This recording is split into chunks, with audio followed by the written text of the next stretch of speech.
সর্ষের তেলে রসুন কুচি, পেঁয়াজ কুচি দিয়ে একটু ভেজে নিব।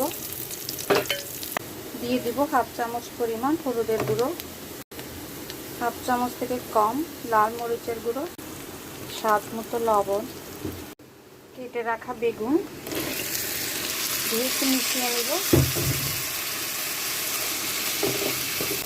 বেগুনটা একটু ভাজা ভাজা হয়ে আসলে দিয়ে দিব রুই মাছের ডিম। মাছটা সহ বেগুনটা একসাথে মিশিয়ে নেব। সামান্য পানি দিয়ে নিব আর দিয়ে দিব কাঁচামরিচ। নেড়ে চেড়ে ঢাকা দিয়ে রান্না করে নেব। এই ভাজিতে তেলের পরিমাণটা বেশি লাগে, তাই আমি আরও 2 টেবিল পরিমাণ তেল দিয়ে দিচ্ছি।